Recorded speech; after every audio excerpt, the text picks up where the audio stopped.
Bienvenidos a Memorias del Volcán. Soy la doctora en antropología María de los Ángeles Olay Barrientos, pero también soy arqueóloga. Y esa es en realidad la profesión que me he venido desempeñando desde hace muchos años, principalmente en el centro de INAH Colima. En esta ocasión y en el espacio en el que nos encontramos, que es el Panteón Municipal, y dada la cercanía con los días de muertos, es interesante un poco hacer esta mirada al pasado, al momento en el cual el hombre enfrenta, digamos, una naturaleza con pocas herramientas, y cómo a través del tiempo va construyendo una relación muy imprescindible para entender todo lo que fueron las culturas mesoamericanas, porque en ellas siempre funcionó la dualidad como un tema que cruzaba todas las actividades humanas, y esta dualidad implicaba no solo el día, la noche, el cielo, la tierra, el hombre, la mujer, sino también la muerte y la vida.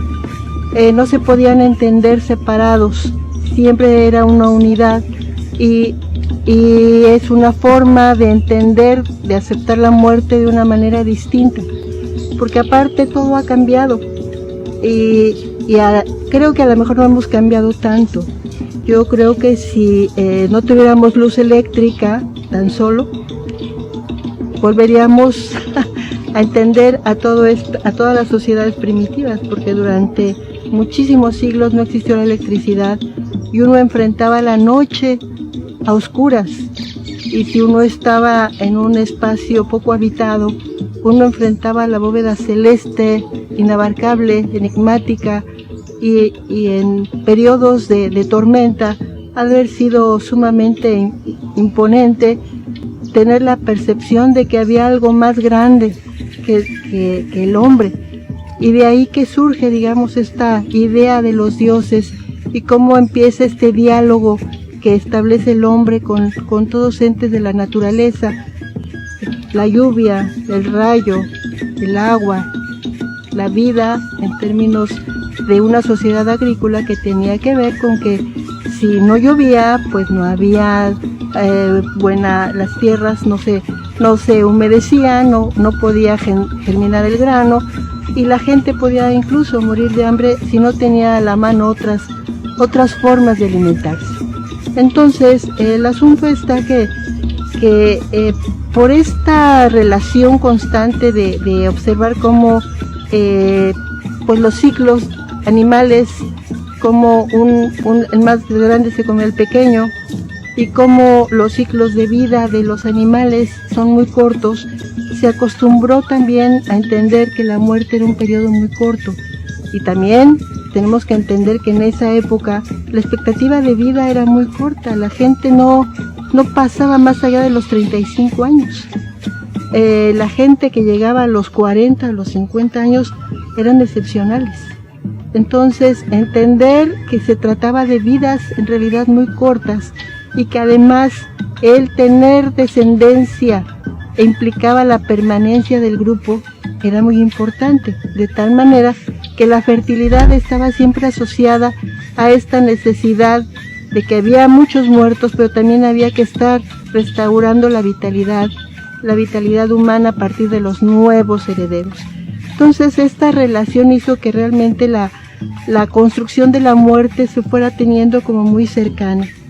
Y bueno, sabemos que en esta región la muerte la venimos encontrando en contextos arqueológicos que son conocidos como panteones, y que ahí se encuentran, digamos, los restos de las personas que habitaron esta región hace por lo menos 20-25 siglos, ¿sí? Y donde encontramos ciertos indicios de cómo podían haber sido estas sociedades, porque pues bien, como antes como ahora había diferencias sociales, había jerarquías, y ciertamente personas que eran relevantes eran enterradas con mucho mayor número de ofrendas y con objetos que eran muy difíciles de tener.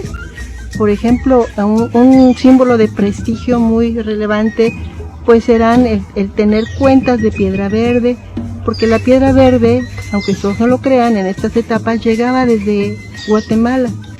¿Cómo llegaba? Eso es muy interesante. Seguramente estos materiales llegaron a través de vías marinas, ¿sí? Y llegaban a través de las costas y luego penetraban hacia los altiplanos. Y a cambio de estas piedras verdes que eran muy solicitadas en esta región, también se comerciaban de aquí para allá perlas y además conchas Spondylus, que el Spondylus tenía que ver, era la representación material del dios creador, Quetzalcóatl. Siempre se asoció a la fertilidad, y el hecho de que los dignatarios tuvieran estos materiales de algún modo revestían con el poder del dios su legitimidad como sacerdotes o como chamanes o como dirigentes. Sí, en todo caso, estas formas, digamos, de diferenciación social poco podían hacer cuando había enfermedades. Ciertamente una de las causas mayores de enfermedad, aunque pareciera que no es así, pero lo es la falta de higiene bucal. Ciertamente la ausencia de limpieza dental creaba muchísimas bacterias e infecciones que eran los que maltrataban el resto del organismo. Hemos encontrado indicios, incluso los antropólogos físicos, de cómo personas que tuvieron mala higiene llegaron a tener abscesos que incluso se incrustaron en las quijadas. Ha de haber sido muy doloroso, ¿sí? Y ciertamente cuando se habla, digamos, de que había un manejo de drogas o de alucinógenos, en realidad no era tanto que estuvieran buscando esto, sino que lo que buscaban era paliativos contra el dolor. Y claro que el que tenía el control, digamos, de estos conocimientos eran los que llegaban a tener cierta preeminencia en la sociedad. Ahora bien, muy conocido aquí es en Colima toda esta tradición de las tumbas de tiro que se conoce, que son tumbas excavadas en el tepetate, que se forman unas bóvedas en el subsuelo, lo cual que pareciera muy fácil, pero la verdad es que en ese entonces no se conocía el hierro, y entonces todas estas tumbas se excavaban, digamos, con puras rocas duras, y eso implicaba una fuerza de trabajo muy importante. Y esto hace suponer también que bueno, de las tumbas eran preparadas con antelación, porque sabían que el personaje importante de esa comunidad tendría que ser enterrado en ese lugar, al igual que su familia, sus descendientes y probablemente sus esposas, porque en esa época era muy probable que hubiera existido la poligamia.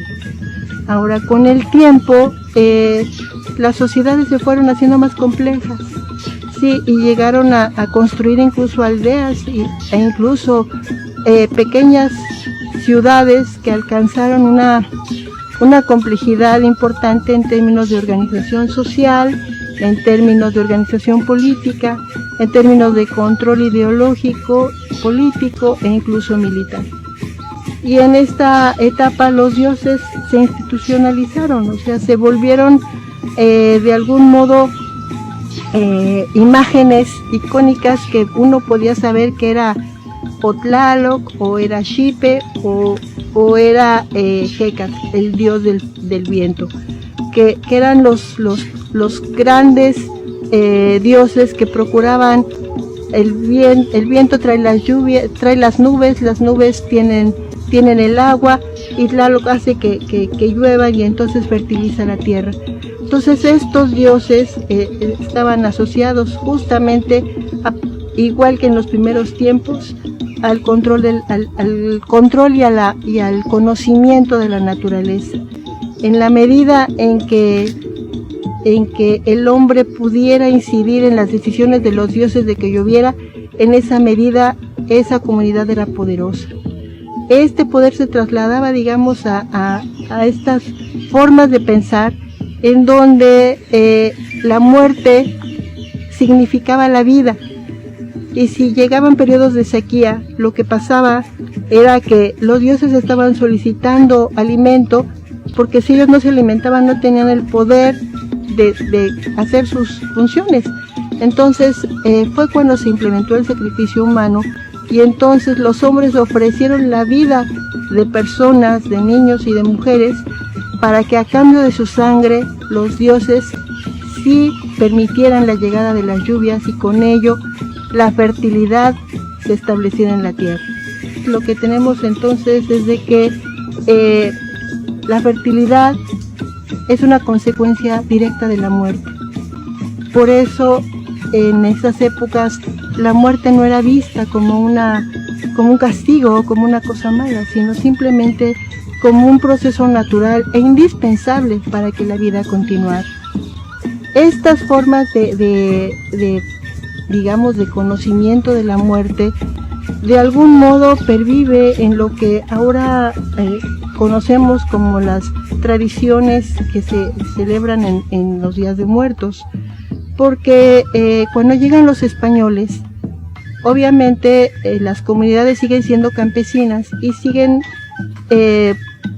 siendo necesario para ellas el que haya dioses que se encarguen de la lluvia. En este caso la evangelización lo que hace es trasladar los nombres de los dioses indígenas a los dioses católicos. Entonces ya no se reza a Tlaloc sino a San Isidro Labrador. Y entonces de algún modo se hace esta unión de dos formas de pensamiento, pero que en el fondo buscan lo mismo: la benevolencia divina para que llueva y se puedan concretar las cosechas. Y cuando llegan los españoles, traen consigo muchas enfermedades y los contagios eran muy duros y las muertes eran enormes. Entonces el asunto de tratar de crear, revivir rituales que permitieran invocar a los dioses piedad, benevolencia, finalmente se expresan en estos rituales que recrean estos mitos de creación y que se van transformando y que llegan hasta nosotros en la forma que ahora lo vemos. Sí, en donde en los altares vemos las flores que representan el renacimiento, vemos esta suerte de alimentar al muerto, porque acuérdense que es esta reminiscencia prehispánica de que a la muerte se le alimenta con vida, y solo que actualmente pues se le pone la comida, se le pone la bebida y se pone, pero en el fondo es lo mismo, se está alimentando a la muerte para que permita que continúe la vida. No somos tan distintos las comunidades de ahora como las comunidades de antes. Lo único que hemos venido cambiando es la tecnología, que nos permite facilitar la vida cotidiana, pero en el fondo seguimos dependiendo de esa parte de la tierra que es el suelo fértil. Sí, seguimos dependiendo de ciclos de lluvia, seguimos dependiendo de buenas cosechas. En la medida en que se siga afectando la naturaleza, en que se devaste la naturaleza y se pierde el suelo fértil, en esa medida realmente habremos perdido los elementos que permiten la vida y la recreación de la vida constante. Gracias.